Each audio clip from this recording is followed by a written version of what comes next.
အားလုံးပဲမင်္ဂလာပါ Mommy Spine Doctor အီကနေပြန်လည်ကြိုဆိုလိုက်ပါတယ် Mommy အီဖြစ်ပါတယ်ဒီနေ့ကတော့ကျမက parenting style အနေနဲ့ကလေးတွေကိုကျမတို့ resilience ပေါ့နော်ဇွဲလုံးလဝရိယနဲ့ပြဿနာတစ်ခုခုကိုခံနိုင်ရရှိပြီးတော့မှဖြတ်ကျော်နိုင်မှုအကြောင်းကိုတင်ဆက်ပြောပြပေးသွားမှာပဲဖြစ်ပါတယ်ကျမတို့ကလေးတွေက resilience ရှိဖို့အတွက်ဆိုလို့ရှိရင်ဒါကလေးဘဝမှာ resilience ရှိဖို့တင်မကဘူးကျမတို့ရဲ့လူကြီးတွေမှာလည်း resilience ဖြစ်ဖို့အတွက်ကိုကျမတို့ကမွေးမြူရပါတယ်ဆိုတော့ဒါကလေးဘဝမှာပဲ resilience ကိုမွေးမြူရတာမဟုတ်ဘဲနဲ့လူကြီးတွေကလည်း resilience ကိုကိုယ့်ရဲ့ဘဝအတွေ့အကြုံတွေကနေပြီးတော့မှဒါသင်ယူသွားရတာပဲဖြစ်ပါတယ်ဆိုတော့ကျမရဲ့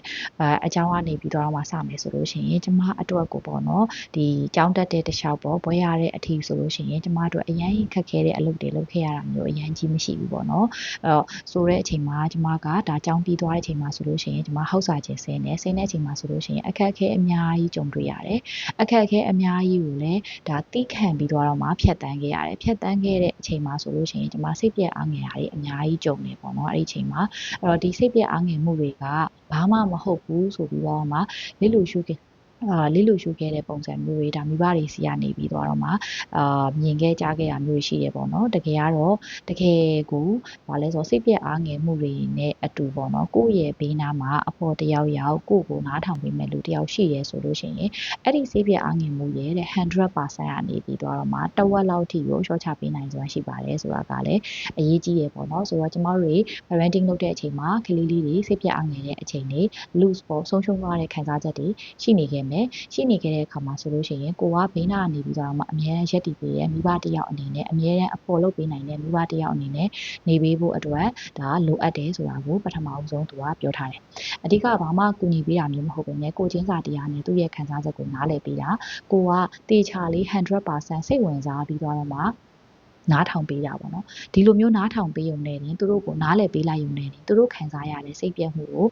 ဒါတဝက်လောက်အထိကိုရှော့ချပေးနိုင်စွမ်းရှိတယ်လို့ပြောတယ်အဲ့ဒီအချိန်မှာကိုကနားထောင်ပေးလိုက်တဲ့အခါမှာသူတို့ကလည်းသူတို့ idea တွေပို့ပြီးတော့မှပို့ထွက်လာနိုင်တယ်ပြီးသွားလို့ရှိရင်နောက်တစ်ခုကကြတော့ resilience တိဆောက်ဖို့အတွက်ဆိုလို့ရှိရင်သူတို့ကသူတို့စိတ်အစင်မပြေတဲ့ဟာကိုတောက်လျှောက်ကိုတီးခံပြီးသွားတော့မှ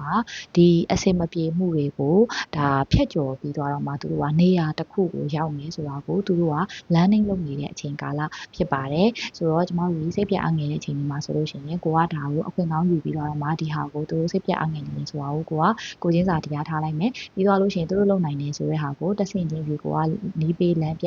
လုံနိုင်ခဲ့မယ်ပေါ့နော်ဆိုတော့ဥပမာအဖြစ်ဆိုလို့ရှိရင်တော့ကျမကဒါဗဟေတိကစားနေတဲ့ကလေးလေးတယောက်နဲ့ဥပမာပြချင်ပါတယ်ဆိုတော့ဒီကလေးလေးကကျမတို့တွေဗဟေတိကစားနေရင်းနဲ့ဒါသူလုံးဝမလုံနိုင်တော့ဘူးအဆင်မပြေတော့ခက်ခဲသွားပြီဆိုတဲ့အချိန်မှာဆိုလို့ရှိရင်သူကစိတ်ပြအားငယ်ပြီးတော့မိဘစီရောက်လာမယ်ရောက်လာတဲ့အခါမှာသူလုံးဝမလုံနိုင်တော့ပါဘူးဆိုတဲ့ပုံစံမျိုးနဲ့စိတ်ပြတ်နေမယ်စိတ်ပြတ်နေမှာဆိုလို့ရှိရင်ကိုချင်းစာတရားနဲ့ဟုတ်လားဒါလုံးဝကိုအဆင်မပြေဖြစ်နေပြီလားဆိုပြီးတော့ကိုချင်းစာတရားထားလိုက်လို့ရှိရင်သူ့ရဲ့စိတ်ပြတ်အားငယ်မှုကလျှော့ကျသွားမယ်လျော့ကျသွားတဲ့အချိန်မှာဆိုလို့ရှိရင်ကိုကပြန်ပြီးတော့မှတတကိုကူညီပေးလိုက်တယ်ဆိုလို့ရှိရင်ပျော်ရွှင်မှုရဲ့ခံစားချက်ကိုတသားကသိမှာမဟုတ်ဘူးတကယ်တော့ပျော်ရွှင်မှုတွေကတသားကအောင်မြင်မှုတည်တည်လေးနဲ့ပေါ့နော်ဒီဗဟေတိကိုဒီကစားတာကိုပေါ့နော်တဆင့်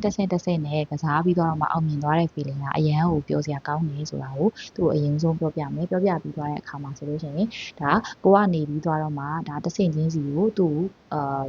ဖြစ်အောင်လို့ပေါ့နော်နားထောင်ပြီးလို့ရအောင်လို့သူဖြစ်မယ်ပြီးသွားလို့ရှိရင်သူလျှောက်လာတဲ့လမ်းကြောင်းပေါ့နော်သူလောက်လာတဲ့လမ်းကြောင်းလေးကိုလည်းကိုကမေးမယ်မေးချင်းအဖြစ်သူ့အနေနဲ့သူအဖြစ်ရသွားတဲ့အထီကိုလည်းကိုကပတ်မိုးပေးနိုင်မယ်ဆိုလို့ရှိရင်ဒါကလေးလေးတွေရဲ့ resilience ကိုအကောင်းဆုံးကျမတို့ပြုစုပြောထောင်မှုပေးနိုင်မယ်လို့ထင်ပါတယ်ဒါကိစ္စရပ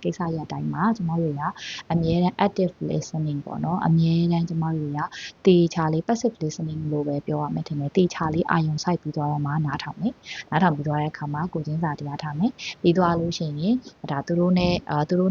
သူတို့အဆင်မပြေနေတဲ့အခြေအနေကိုသူတို့သိခံနိုင်စွမ်းရှိအောင်လို့ကိုကဘေးကနေ supportive ပေးလိုက်ရုံနဲ့သူတို့ရဲ့ resilience ကိုအကောင်းဆုံးဖြတ်ကျော်နိုင်မှာပဲဖြစ်ပါတယ်ဒါဆိုလို့ရှိရင်တော့ဒါလူကြီးဘဝမှာလည်း resilience ကိုပြောထောင်နိုင်တဲ့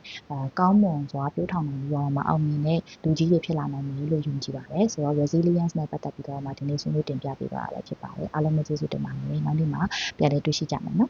်တတားပါ